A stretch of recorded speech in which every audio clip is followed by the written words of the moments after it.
Hi hello friends, இன்னைக்கு நம்மளுடைய சேனல்ல வேலைவாய்ப்பு பதிவுல யுனைடெட் இந்தியா இன்சூரன்ஸ் கம்பெனி லிமிடெட்ல இருந்து 2024 கான ரெக்ரூட்மென்ட் அனௌன்ஸ்மென்ட் பண்ணிருக்காங்க. அத பத்தி தான் கிளியரா பார்க்க போறோம். அதுக்கு முன்னாடி நம்மளுடைய சேனலை நீங்க இன்னும் சப்ஸ்கிரைப் பண்ணலாம். சீக்கிரம் சப்ஸ்கிரைப் பண்ணிக்கோங்க. வீடியோ ஸ்கிப் பண்ணாம பாருங்க. வாங்க வீடியோக்குள்ள போலாம். United India insurance company limited வந்து பிரீமியம் மூலமா மட்டும் 17,644 crores வந்து கவர்மெண்ட் ஆஃப் இந்தியா மூலமா ஏர்ன் பண்ணிருக்காங்க அப்படிங்கறத தான் வந்து ஃபர்ஸ்ட் அவங்க ஹைலைட்டடா சொல்லி ஆரம்பிக்காங்க.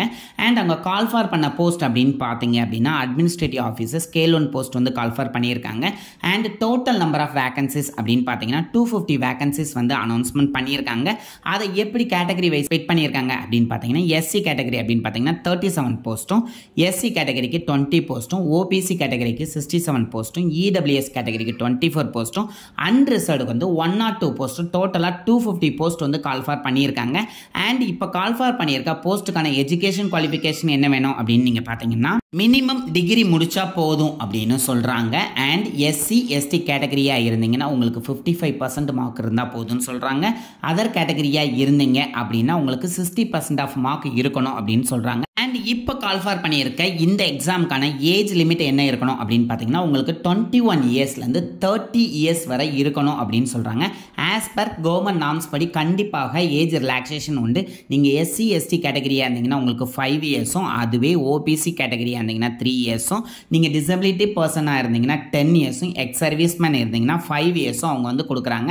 அண்ட் விடோ அல்லது டிவோர்ஸ்டு உமன் கேண்டிடேட்ஸாக இருந்தீங்கன்னா உங்களுக்கு 9 இயர்ஸ் வரை அவங்க ஏஜ் ரிலாக்ஸேஷன் கொடுக்குறாங்க. அண்ட் இந்த போஸ்ட்டுக்கான அப்ளிகேஷன் ஃபீஸ் என்ன இருக்கும் அப்படிங்கிறதையும் பார்க்கணும்ல. நீங்க இப்போ எஸ்சி எஸ்டி அதுக்கப்புறம் டிசபிலிட்டி கேண்டிடேட் அல்லது வந்து பிஎஸ்ஜிஐ கம்பெனியில் வந்து பெர்மனன்ட் எம்ப்ளாயாக இருந்தீங்கன்னா உங்களுக்கு வந்து 250 rupees ப்ளஸ் ஜிஎஸ்டி இருக்கும் அப்படின்னு சொல்கிறாங்க.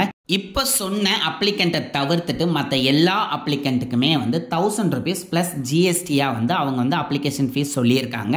அண்ட் அது மட்டும் இல்லாமல் இதனுடைய இம்பார்ட்டன்ட் டேட்ஸ் என்ன இருக்கும் அப்படிங்கிறத பார்த்துடலாம். உங்களுக்கு ஆன்லைன் ரிஜிஸ்ட்ரேஷன் ஸ்டார்ட் ஆனது அப்படின்னு பார்த்தீங்கன்னா 8th January ஸ்டார்ட் ஆகிட்டு அண்ட் உங்களுடைய அப்ளிகேஷன் க்ளோஸ் ஆகிறது அப்படின்னு பார்த்தீங்கன்னா 23 January க்ளோஸ் ஆயிரும்னு சொல்கிறாங்க. அந்த டைமில் தான் உங்களுடைய ஆன்லைன் பேமெண்ட் எல்லா ப்ராசஸுமே க்ளோஸ் ஆயிடணும் அப்படின்னு சொல்லியிருக்காங்க.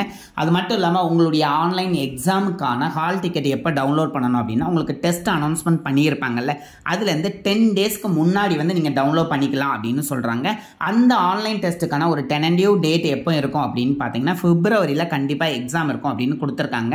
அண்ட் இதனுடைய எக்ஸாக்ட் டேட் உங்களுக்கு தெரியணும் அப்படின்னா நீங்கள் வந்து uiic.co.in அப்படிங்கிற வெப்சைட்டில் போய் ஆஃப்டர் ரெஜிஸ்ட்ரேஷனுக்கு அப்புறம் நீங்கள் செக் பண்ணிக்கலாம் அப்படின்னு சொல்லியிருக்காங்க. அண்ட் நெக்ஸ்ட் வந்து இந்த போஸ்ட்டுக்கான செலெக்ஷன் ப்ரொசீஜர்லாம் எந்த மாதிரி இருக்கும் அப்படிங்கிறதையும் பார்த்துடலாம். மொத்தம் 2 டைப்பாக நடக்கும். அதாவது ஆன்லைன் எக்ஸாமினேஷன் 1, அதுக்கப்புறம் இன்டர்வியூ அப்படின்னு 2 பார்ட்டாக நடக்க போகுது. Online examination full and full வந்து அப்ஜெக்டிவ் டைப்பாக தான் இருக்க போகுது. அதுக்கு அவங்க கேட்கக்கூடிய கொஸ்டின்ஸ் அப்படின்னு பார்த்தீங்க அப்படின்னா ரீசனிங், அதுக்கு வந்து நம்பர் ஆஃப் கொஸ்டின் 50 மார்க்ஸ் இருக்கும்.